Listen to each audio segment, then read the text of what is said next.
Today's program is co-sponsored by the Bank of Boston, a company with a laudable record of service to this community. Much like our guest today, the bank is committed to children's issues through many endeavors, including most notably the United Way of Mass Bay's Success by Six initiative and the bank's investment in education program in New England schools. The bank's employees are also remarkably generous with their own time in relation to children's issues. More than 400 Bank of Boston employees in Massachusetts annually donate their time as school volunteers to assist students in schools across the state. Bank of Boston extends its commitment to providing practical work experience to youth through the Boston Private Industry Council Summer Jobs Program, which has secured jobs for more than 3,000 Boston high school students annually. Now, it's my pleasure to introduce to you Mr. Edward O'Neill, Vice Chairman of the Bank of Boston. Mr. O'Neill is a graduate of Amherst College and Harvard Business School. He's been with the bank since 1992. He's also a director of and a member of the Executive Committee of the Mass Society for the Prevention of Cruelty to Children. Ladies and gentlemen, Edward O'Neill.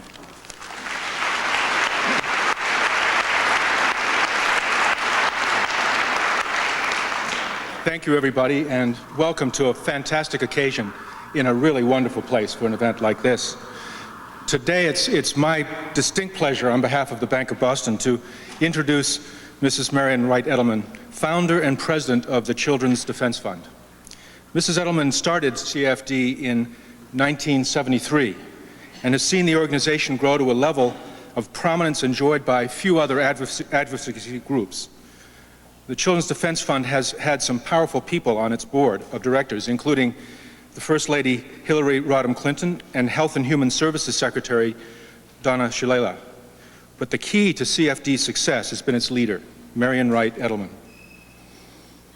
Mrs. Edelman has worked on behalf of the disadvantaged Americans for her entire career, beginning in the mid-60s, when, as the first African-American woman admitted to the Mississippi bar, she became and directed the NAACP Legal Defense and Education Fund office in Jackson, Mississippi. In 1968, she moved to Washington, D.C. as counsel for the Poor People's March that Dr. Martin Luther King, Jr. began organizing before his death. She founded the Washington Research Project, a public interest law firm, and the parent body of the Children's Defense Fund. And for 2 years, she served as the director of the Center for Law and Education at Harvard University. And in 1973, she began the Children's Defense Fund. Dubbed as the 101st Senator on Children's Issues by Senator Edward Kennedy, Mrs. Edelman is a leading national advocate for children and families. Ladies and gentlemen, please welcome Marian Wright Edelman.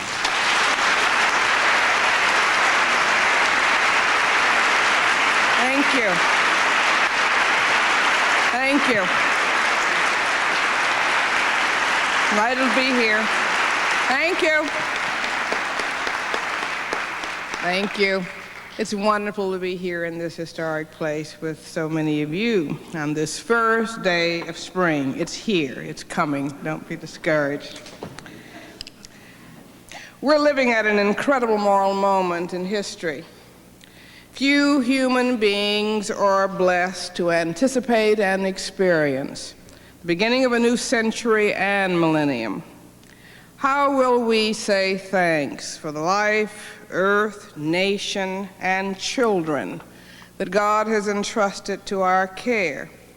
What legacies, principles, values, and deeds will we stand for and send to the future through our children to their children and to a spiritually confused, balkanized, and violent world, desperately hungering for moral leadership?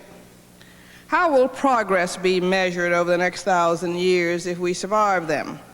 By the kill power and number of weapons of destruction we can produce and traffic at home and abroad, or by our willingness to shrink, indeed destroy the prison of violence constructed at home and abroad in the name of peace and security? Will we in this last decade of the 20th century be remembered by how many material things we can manufacture, advertise, sell, and consume, or by our rediscovery of more lasting non-material measures of success? A new Dow Jones for the purpose and quality of life in our families, neighborhoods, and national community.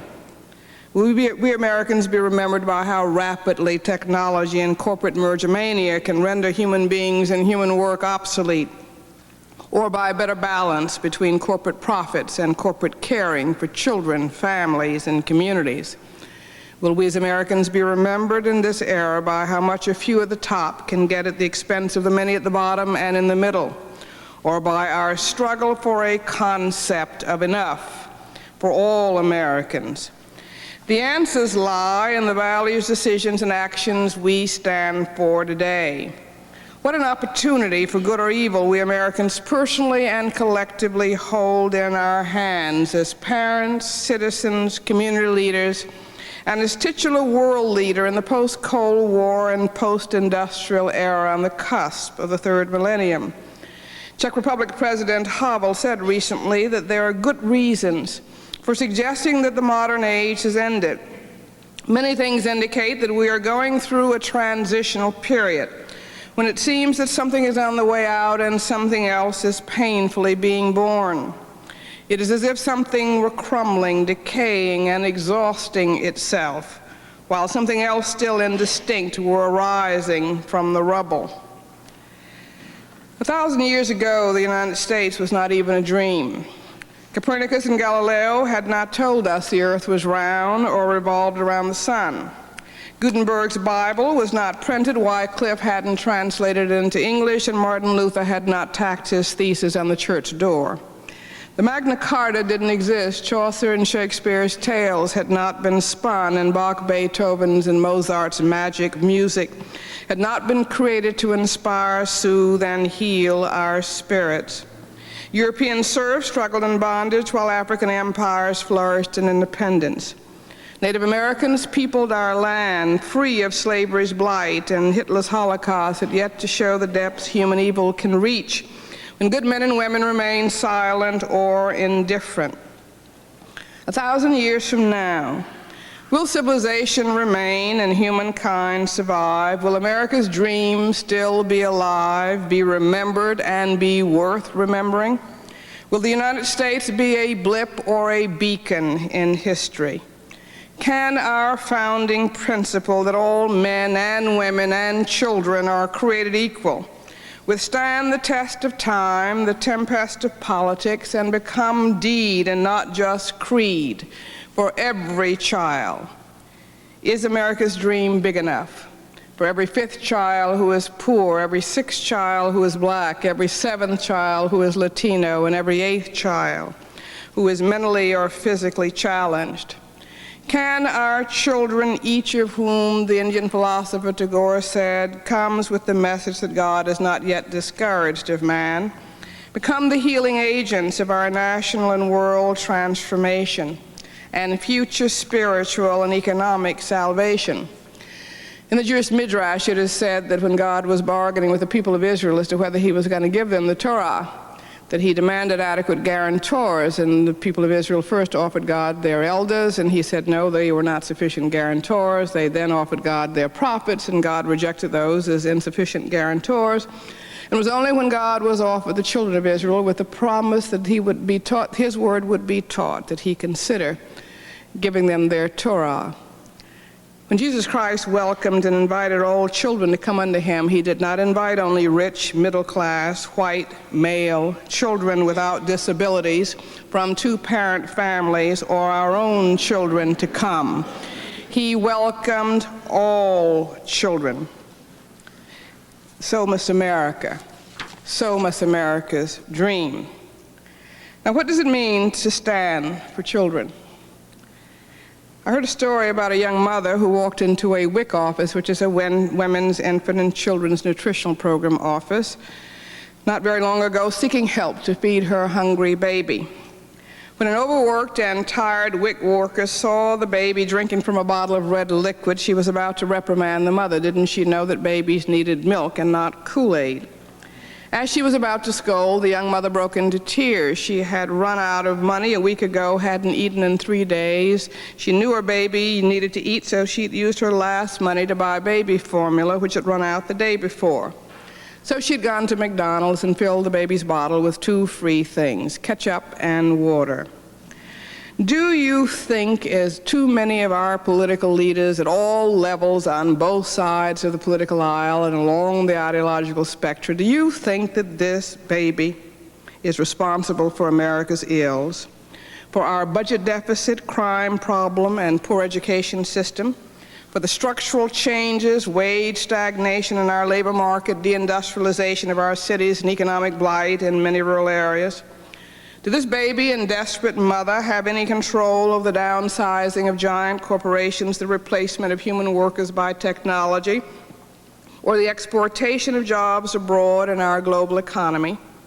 Is this baby, who had a 1 in 3 chance of being born without timely prenatal care in the nation that leads the world in health technology, and a 1 in 4 chance of being born poor in the richest nation in history, the cause or the victim of the widening income gap between rich and poor, which allowed 23,000 poor families with children to live on less income in 1993 than one entertainment industry executive?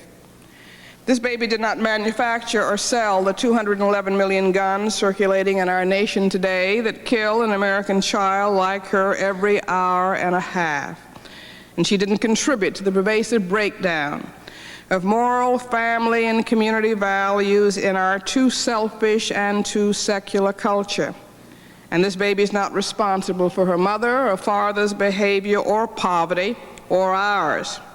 This baby did not vote for Democrats, Republicans, Independents, liberals, or conservatives, cannot make campaign contributions, lobby, or hold press conferences to make her needs known. That's why you and I, who do vote and can speak out, have got to stand for this baby this year and tell our nation what is right and wrong in protecting her.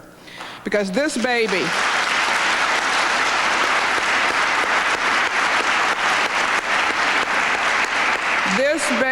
like my child and yours, is a sacred gift of a loving God and a citizen of the wealthiest nation in the history of the planet, denying her food, preventive health care, the chance to get ready for and learn in school, and access to safe, affordable child care if her parents work outside the home, the chance to get ready for school, the chance to learn in school, and safety from violence is immoral and lacks common sense and budget sense. Blaming and punishing this baby for our personal or collective discontents, for the shortcomings and unfairness of our economy, or for short-term political or economic gain by Republicans or Democrats alike, contravenes the Old and New Testament and American covenants we honor so well in words, but so poorly in deeds. And that is why this year, at a nation-defining time when our political leaders in our name are going to be debating the most fundamental choices about what it means to be an American, is that we Americans need to wake up. And we may well choose to go with a lot of the new proposals, but we should be clear about what's in them and about the human consequences, and at least ask ourselves how well they comport with our Judeo-Christian tradition and with our American covenant.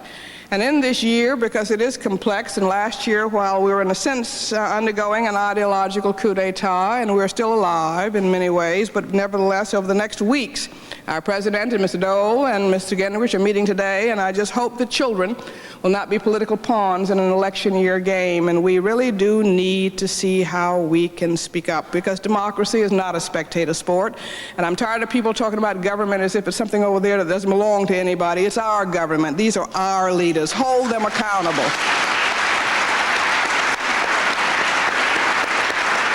But we have been amazingly, in my view, uninformed or ignorant and uninvolved. Too many of us were glued to O.J.'s trial last year, and the media does not cover well enough complexity. And this has been a 100-front war, and so I just want to try to describe how I view what is going on, and just to ask you, whatever your point of view, is to get involved in whatever way, but get involved. Imagine two houses. One is a relatively small house at the seat of our national government. President Roosevelt began constructing it over 6 decades ago to make America's children, poor and other vulnerable Americans, sure that there would be some minimal guarantee of a floor of decency, regardless of the family or the state they chanced to be born in. Its 4 basic rooms include a family support room, with aid to families with dependent children, or AFDC, or the welfare program that we all love to hate, and which, in the name of welfare reform, which we all favor, but the question is what kind of welfare reform, we have wrapped up an awful lot of other things that are going to hurt millions of black and white and brown working Americans, and that's why it's so important to be informed. But this is one room in the family support house. The second room is child care. The second program in this room of family supports is child care, to help mothers get off and stay off welfare. The third is supplemental income security, or SSI, for families with disabled children. And the fourth crucial program in this family support room is the Earned Income Tax Credit, or EITC, to help poor working families get out of poverty and to make work pay. The majority of poor children living in America today are living in a family where someone works, but with the decline in wages, people are working harder than they've ever worked and still can't lift their families out of poverty. So EITC is designed to kind of help them in that burden.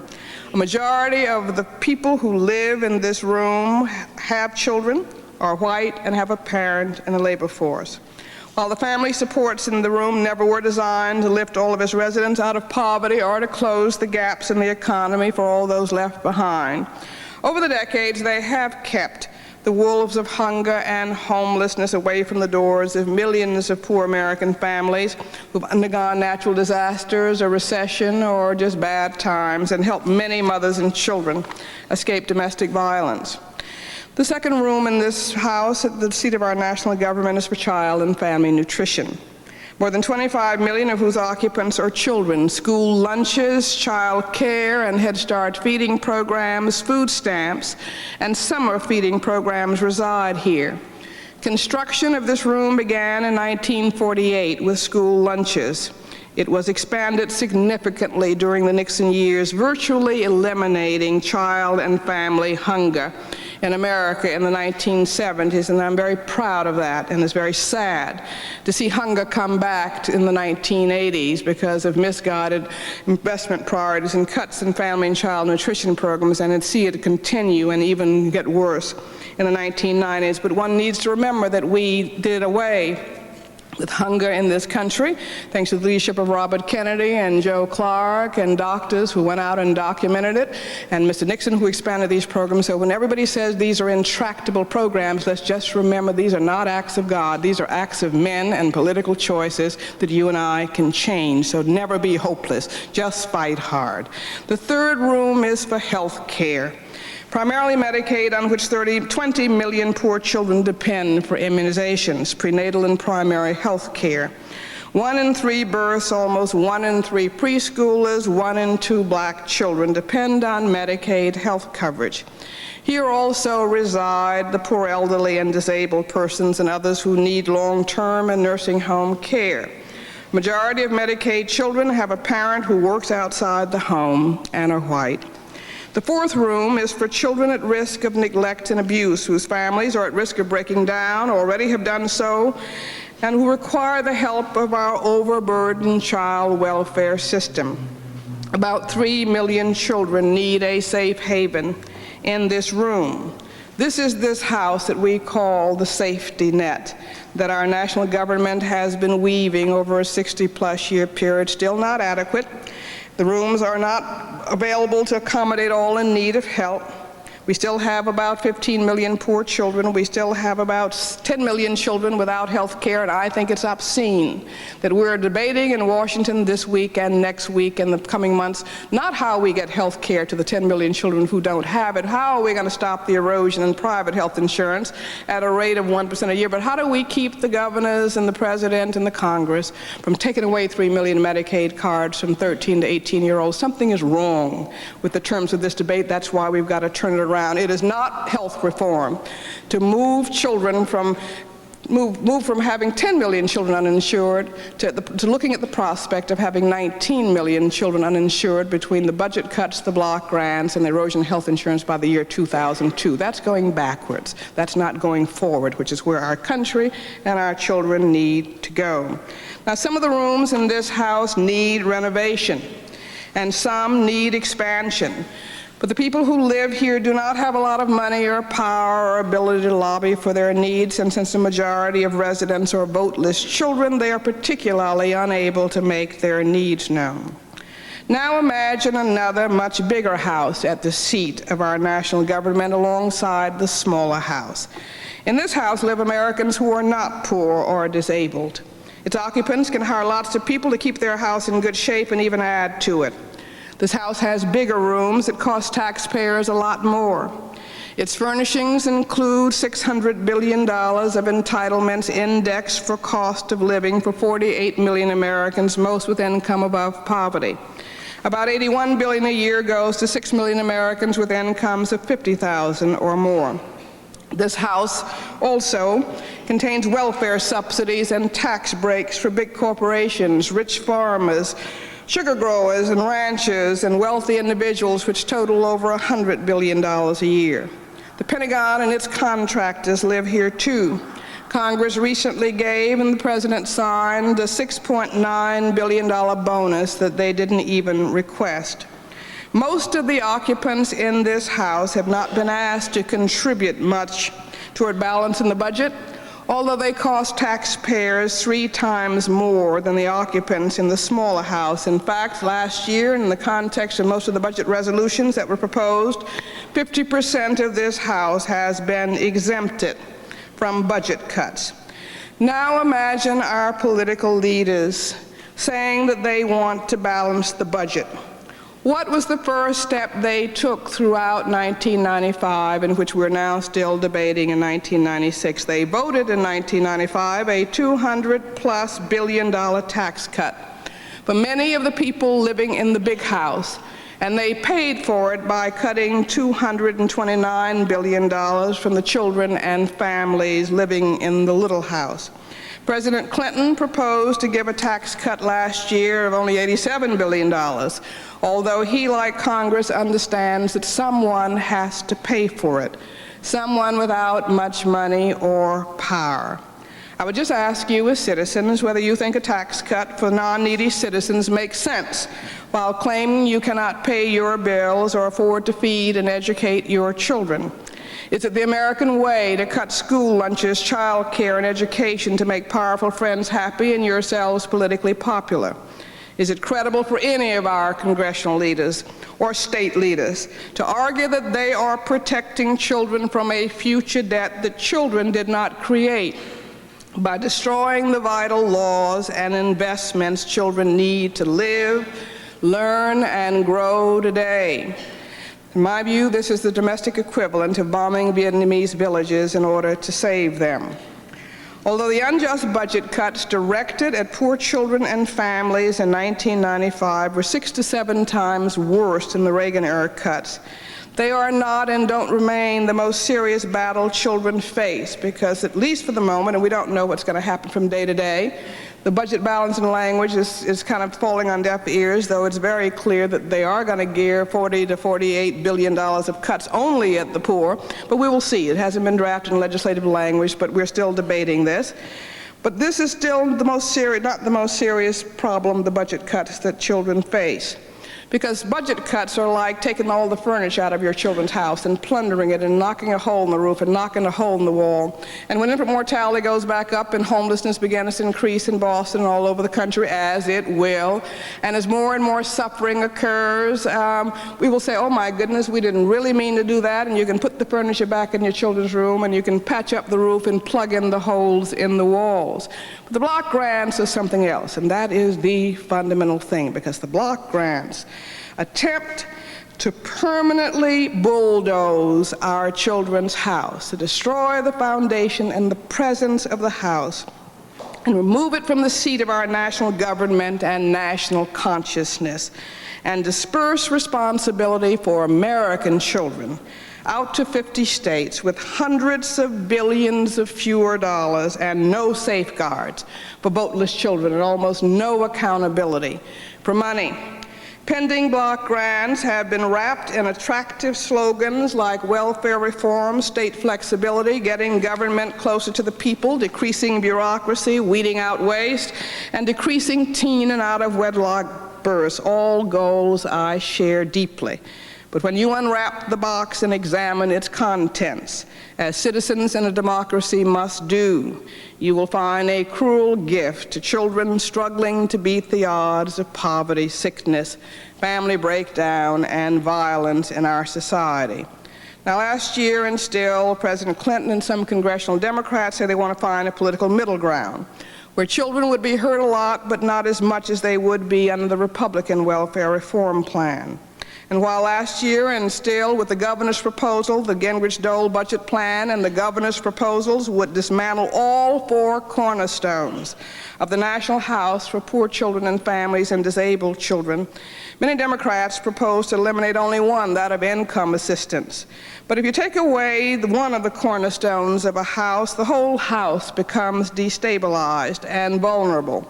If the moral principle of a child's basic guarantee to survival income is negotiated away, why should not that guarantee to health and nutrition and child welfare and child care and safety be negotiated away now or later? And in fact, that's exactly what the national governor's proposals would do. The greater danger is that they're now bipartisan proposals rather than simply Republican governor's proposals, and bipartisan injustice to children is no better than partisan injustice, and so they're still wrong, and we must not let the children's house. And these are going to be the decisions over the next weeks as they debate and draft the governor's proposals and put them into legislative language. But the bottom line is, even though we don't know the details, we know that they're trying to bulldoze the children's house away from the seat of government. And now they aren't even pretending to balance the budget, and they're requiring no sacrifice from any of the recipients in the big house. They're simply going to say, we're going to take $48 billion in the name of welfare and Medicaid reform from the people in the little house. And they're not designing these in order to make sure that families are allowed to balance their budget and meet their children's needs or to become more self-sufficient.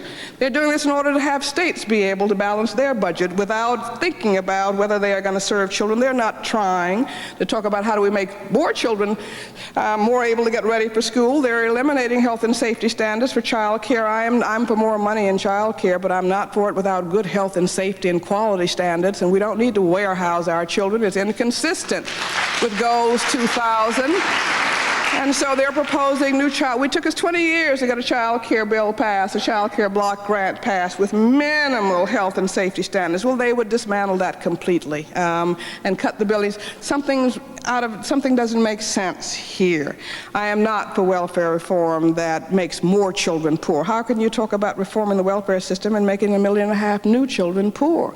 And so we've got to be very clear, and I just urge you to call the President of the United States and call your congressional leaders and say, don't you sign any bill that is going to make more children poor and more children without health care and more children at risk of neglect and abuse, because under the proposals that are now which are going to be put into legislative language, all of our children's house would be bulldozed with the exception of school lunches, because they think that's a middle-class issue that will give them bad press. Please make your views heard. The White House number is 202-456-1414, and inform yourselves and ask whether the purpose of these reforms is to help children to make families more self-sufficient, and how these proposals would square with the fairness in our American covenant, and how could we possibly single out for reform only the poor this year and not touch for reform any of the people in the big house.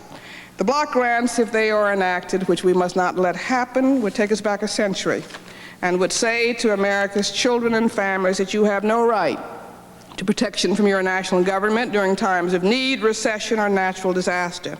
If your state runs out of money and you're an abused child or a mother, tough luck. If you lose your job and need temporary help, too bad. Block grants, as they are written, say it is not important whether an American child in one state has the same chance for health, safety, food, and survival as an American child in another state. Block grants, as they are written, say we have two tiers of citizenship in America. The children and the poor are not entitled to a guaranteed national floor of assistance, but that well-off citizens, powerful corporations, and Pentagon contractors are. Block grants, as they are written, will exacerbate America's indefensible gap between non-voting children and voting adults, and between the haves and the trying to haves and those who have a lot. Do you believe, as our governors seem to believe, that if you are a 13-year-old American who needs health care, that you deserve no guaranteed coverage, but that if you're in the Senate or House or White House or State House or 66 or 76 or 86 that you do? Do you think if you're one of God's poor 2-month-olds in Mississippi, which just ratified the 13th Amendment's prohibition against slavery in 1995 and reinstituted compulsory school attendance to 16 in 1993, after repealing it to avoid Brown versus Board of Education, that you deserve income assistance of $40 a month, but if you are aged, blind, or disabled, you're guaranteed a minimum of $460? What kind of family values does a nation have that is more willing to spend $20,000 a year to imprison a youth in a youth juvenile detention facility and is unwilling to spend a few thousand to give that baby a healthy start through adequate prenatal care, or refuses to give $3,500 to give that child a head start? We need to debate what the real family values are in America. So turn this in.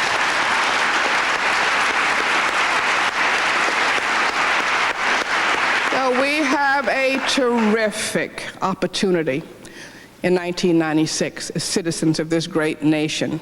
I don't know when the value issues have been more clearly drawn, when the directions have been more clearly up for grabs, and so I do hope that we will be engaged, and I hope on June 1st you will join us, because we have asked Americans, parents, grandparents, aunts, and uncles to come and stand for children, because we think it is time for Americans who don't like what is going on, who don't believe that the values and priorities of our nation are what are going to prepare our children for the new millennium, who don't believe it is fair to cut children and the poor and not cut and reform corporate welfare, and ask the basic questions of whether we should continue to spend $30 million an hour at the Pentagon when we're cutting after-school programs to protect our children against violence from the streets.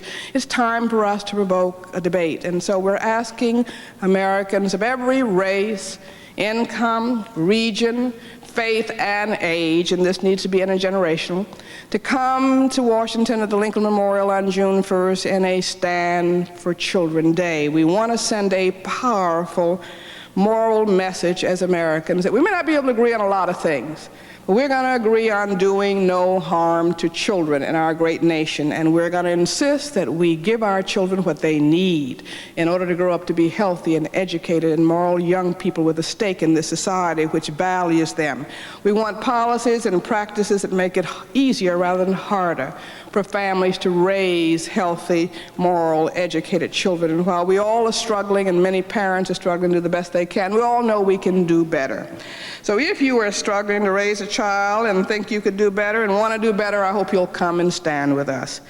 If you're a young or middle-income family working hard to make ends meet despite declining wages and economic insecurity, please come stand with us. If you are troubled about the pollution of our airwaves, air, food, water, earth, and our children's values, come stand with us June 1st at the Lincoln Memorial. If you're worrying about whether your children's schools are preparing them for the 21st century, and if they are, whether there'll be a job out there for them, come stand with us.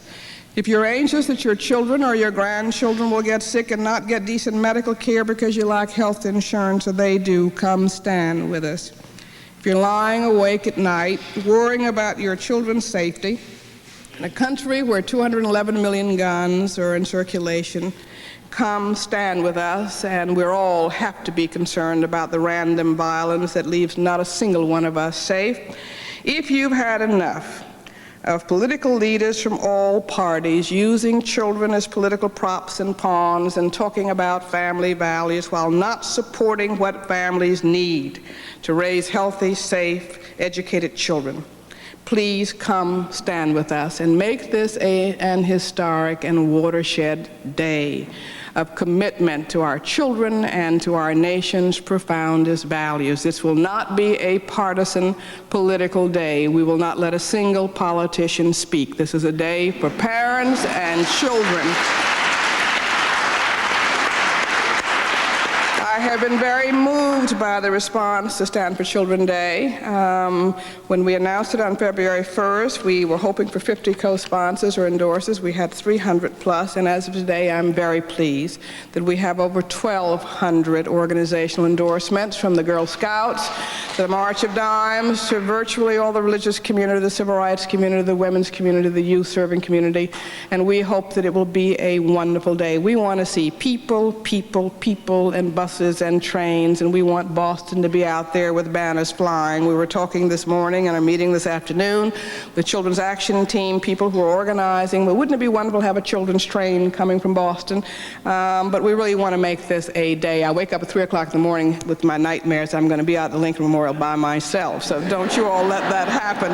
But this is our chance to reestablish ourselves as an American community and to give a very strong signal in this last national election of the 20th century that we want to stand for something, that we want to stand for our children, that we want to stand together as Americans, that we want to stand for preparing our great nation and our weak children for the future. So I hope you will be a part of this historic witness. And then we're going to send you back home on June 2nd with everything that you can continue to do to build this movement to leave no child behind. And so there will be parent guides and citizen action guides and steps that can be taken every month of the year. And I hope that if 10 or 20% of the groups that are coming together for the National Day can continue to come together in children's campaigns here in Massachusetts and in Boston, then we can begin to build this community groundswell of support and commitment to putting children first in our families, in our communities, in our private sector policies, and in our governmental policies. So this is the beginning, a catalytic day.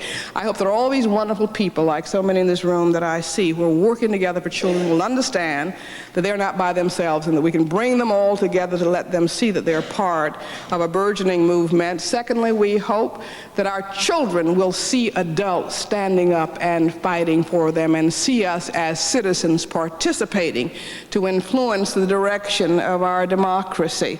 When I was growing up, it wasn't so good in the good old days, but what kept me away from hopelessness and despair was parents, my teachers, my preachers standing there to say, we may not be able to do everything you need, and we won't promise you we will succeed, but we'll always promise you we'll fight for you. And adults need to let children know that we're going to fight for them as parents and as community leaders and truly put them first in our lives. So come and be a witness with us and bring your children and your grandchildren, and let's begin to reclaim our deepest American values of fairness and really make sure that that American dream is preserved for all of our young. Let me end with the prayers I do on everything. To God to forgive our rich nation, where small babies die of cold quite legally. Oh God, forgive our rich nation, where small children suffer from hunger quite legally. Oh God, forgive our rich nation, where toddlers and school children die from guns sold quite legally. Oh God, forgive our rich nation that lets children be the poorest group of citizens quite legally. Oh God, forgive our rich nation that lets the rich continue to get more at the expense of the poor quite legally. Oh God, forgive our rich nation which thinks security rests in missiles rather than in mothers and in bombs rather than in babies. Oh God, forgive our rich nation for not giving you sufficient thanks by giving unto others their daily bread. God, please help us never to confuse what is quite legal with what is right and just in your sight. Let us come together in 1996 and make sure that as we prepare for a new millennium, that America does what is just and what is right for every child. Thank you very much.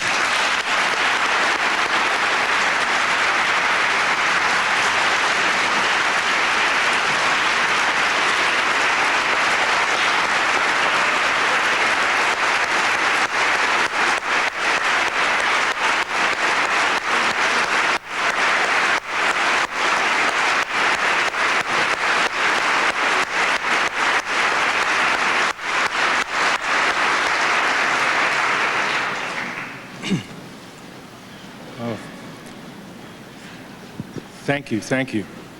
And now is the time for your questions. So if you do have a question for Mrs. Edelman, please do come up to the microphone in the front or the center aisle here. And because it's being taped, just a couple of small comments. One would be that please don't touch the microphone if you do come up to ask a question, and also please be concise in the question, because we'd like to have a real dialogue here and as many people ask questions as we really could. So, are there any questions?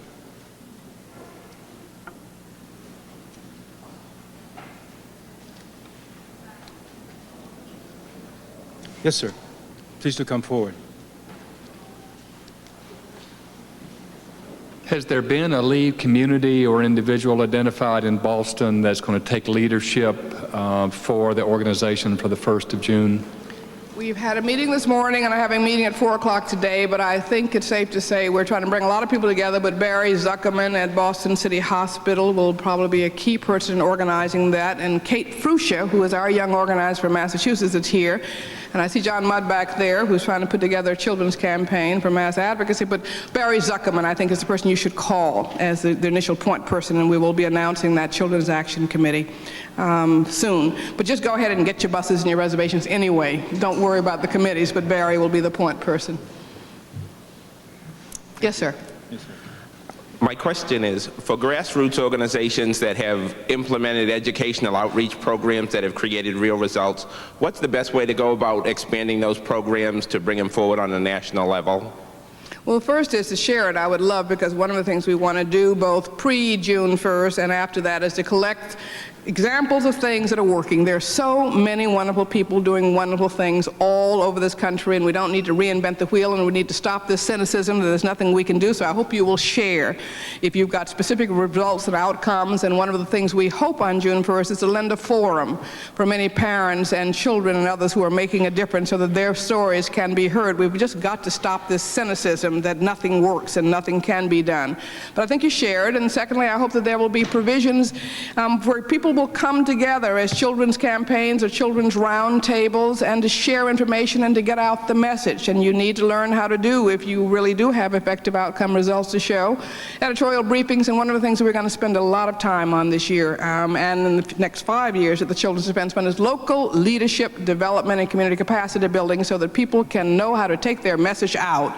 And most of us don't know how to use the media effective, or to know how to form coalitions, or to know how to move from wonderful model programs to critical mass. And so I hope you will, there's a sign-up sheet out back. I hope you will sign up there and let us figure out how we can plug you into ongoing training. Thank you very much. Thank you. Thank you.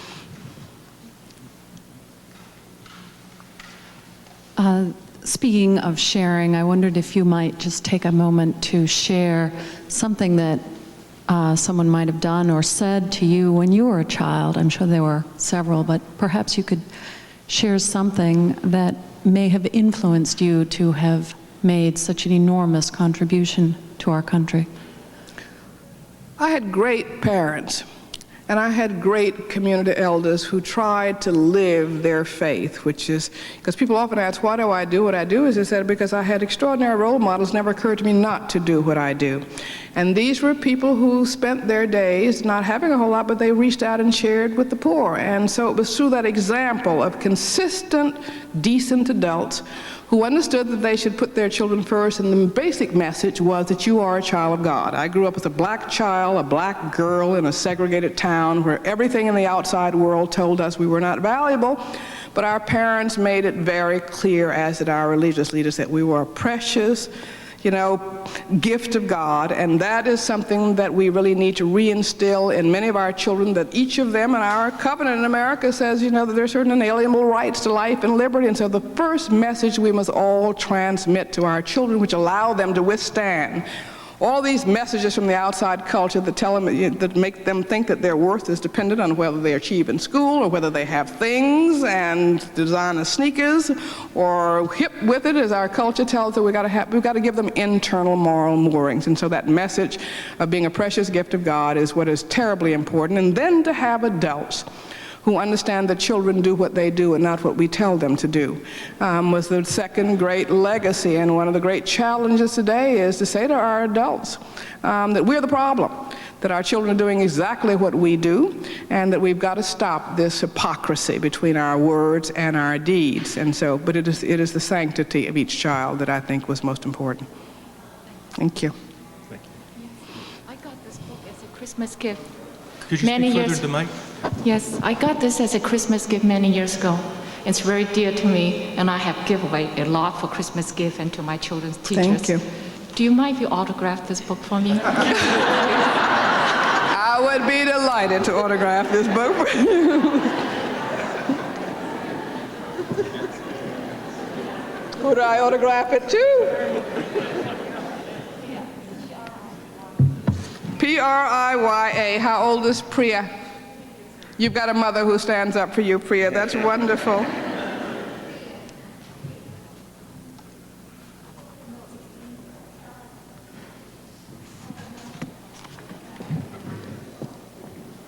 Thank you. Thank you. Yes. It's the measure of our success.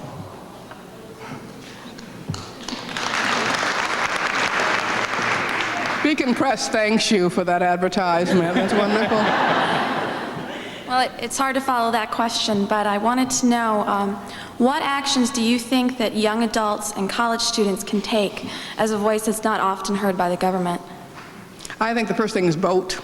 18 to 24-year-olds got the vote, and only 1 in 5 did it. Used that incredibly precious right last time. Voter education, voter registration this year. Please do it, and vote not only for those things that affect you so directly, which is college aid and a lot of other things, but you're going to be young parents pretty soon, many of you. You're going to need child care, and you've got to worry about those jobs. An awful lot of middle-class parents like myself who loved and cried when our children left home are crying harder because our children are moving back home after college because they can't find a job.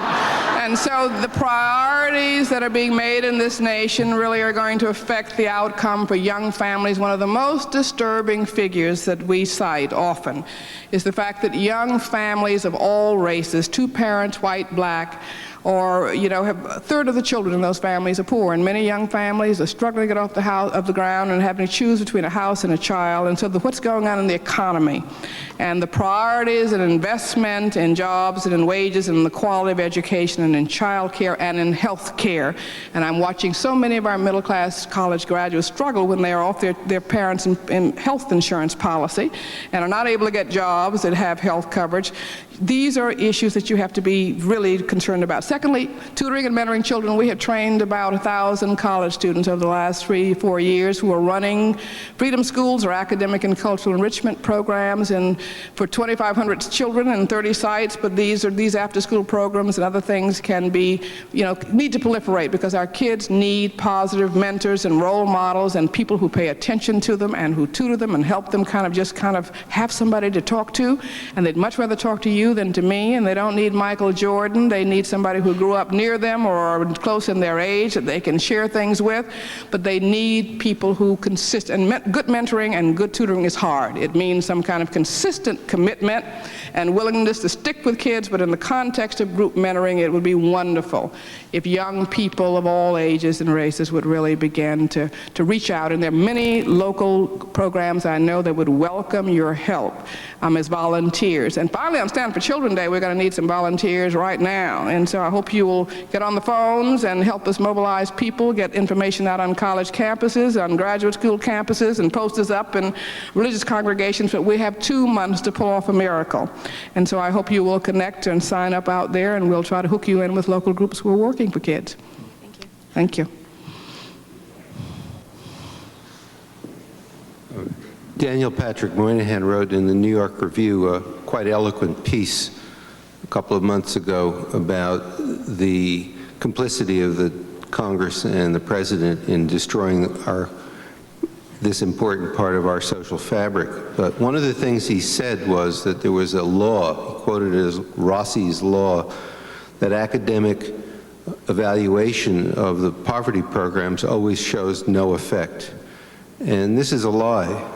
And it's a lie which I wonder why those in public life have not tried to seize on. I was responsible for the evaluation of the WIC program for 6 years in the early 80s, and the program is very successful indeed. It meets many very stringent criteria, and we're getting a terrible press by falsehood is being repeated. And by repetition, people seem to take it as fact that when it's stated that these programs have failed, as you've said, we eliminated hunger. There are many things that have worked very well, not perfectly, but there's a kind of dispirit about our programs does our history discredit, and I wondered if you could comment. Well, I think there are several responses to give. One is we've been out-messaged and out-sloganed and out-communicated, and we're going to have to learn how to communicate as effectively, and so that our message about what works gets out there as effectively as the messages about what doesn't work, and that we have a response mechanism when people misstate the facts.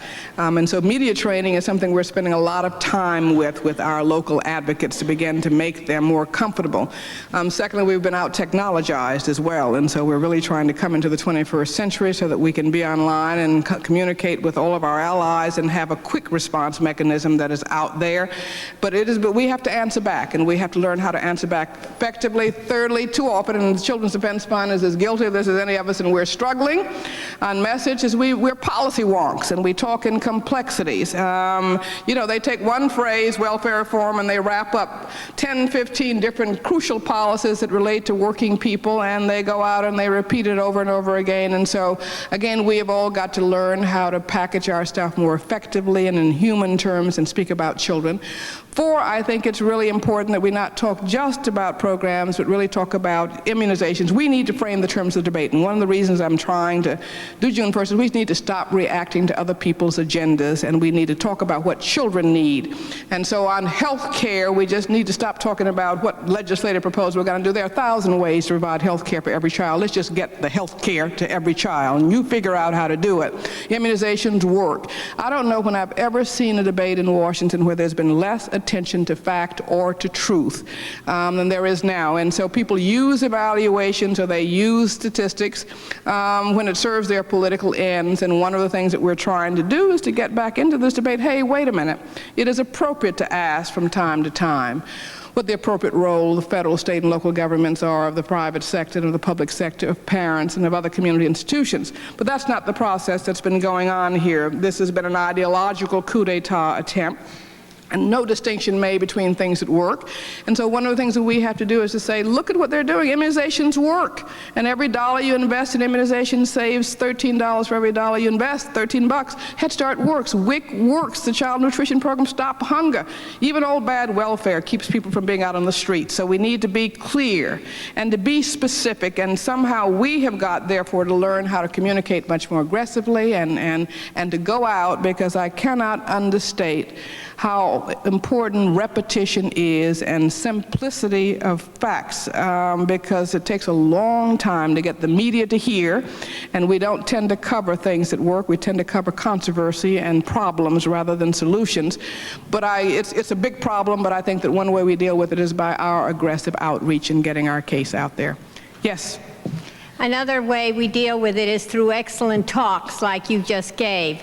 And I think that the silence that followed your talk was amazing. I've never heard that at Ford Hall Forum before. And I think it was a silence of dedication and commitment.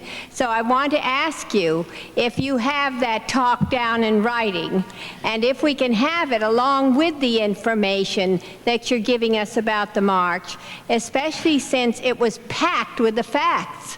Well, every year the Children's Defense Fund does a State of America's Children, and that's where I write the introduction, and I get all of my speeches out of that introduction. And it is just, we call it the Green Book, and it has just come out in printed form, and so you don't, and it has state-by-state data as well. I think I have one copy, which I finally got yesterday. But it is available, and we're going to try to print the introduction separately so that people can get it. And everything we write is available for plagiarization. The point is to get the message out. Please, is to get the message out. And so everything I've said here is in longer form, because I've been struggling for a year to learn how to talk about this budget stuff, because we've been on the defensive, because entitlements are a bad name, and so it's been very hard for people to see children in the middle of all this policy talk. And finally, I think we're able, I think it's fairly clear. I'm beginning to understand that people do understand it. But the bottom line is it's not fair and it's not just, but it's been so hard to understand the distinction between budget cuts and block grants, because people think they're the same. And you have to make a choice, and what we've got to ward off at all costs is the permanent dismantlement of the laws. If we lose the framework of the laws that this country has been trying to develop since President Roosevelt, still not adequate, but if we lose that, we won't get that back in our children's lifetime or in our own. And so that's what the fight is about, and that's why you've got to fight with all of your might and stay on your governor and stay on our president and stay on your representatives not to sell the House away over the next weeks and months. And so whatever you can do, but it is the state of America's children. Yes, I'm curious, Mrs. Edelman, where things stand now with your relationship with Hillary Clinton, because I know that she's a longtime friend of yours, was on the board, and I'm wondering if, since she is now in the White House as First Lady, whether this has caused difficulties, whether you're still able to have a relationship with her, or whether she's just kind of stuck and caught up in this whole political whirlwind of Washington. Well, Hillary Clinton has been my friend for 30 years, and she remains my friend. I don't know that there's any friend I have or a member of my family that I agree with on everything. But secondly, I also try to make a distinction between personal relationships and my policy and political relationships.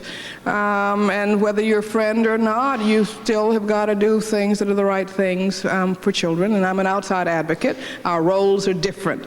And third, I think it is I think we all understand our different roles. One of the reasons I could never work for government is that when you work for government, you have to represent all the people or take into account lots of different folk. And if you're in politics, your first law is to keep yourself in politics and to make sure you're reelected. My role is to make sure the children are protected regardless of whether whoever's in office. And what is very clear to me, and has been for 25 years, that there are no friends in politics, that you really do have to have a constituency, you have to have a movement, you have to have an ability to further your cause. And so here, after all of these years and been going through thick and thin, isn't it ironic that the most serious threat to the children's movement and to children's policy and to the poor come under the watch of our friends? And so it was with deep sadness that I wrote the letter to the president after trying everything I could do privately.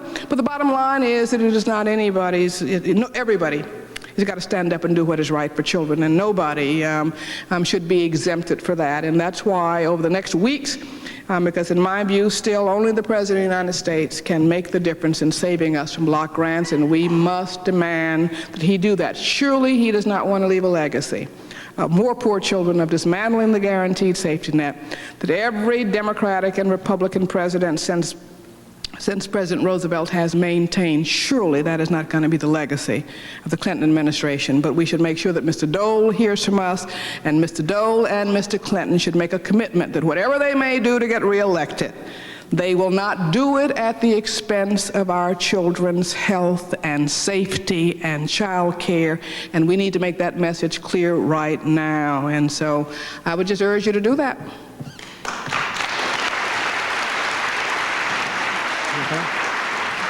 Marian, it's both humbling and energizing to hear from you. And I remind everybody here, is one point that you made that I wrote down in your speech. Democracy is not a spectator sport, and neither is protecting our most natural resource, our children. So thank you very much. And Bill McNally, come up and close. Just to thank you all again on behalf of the forum, and particularly thank Mrs. Edelman for a compelling speech and presentation. Thank you.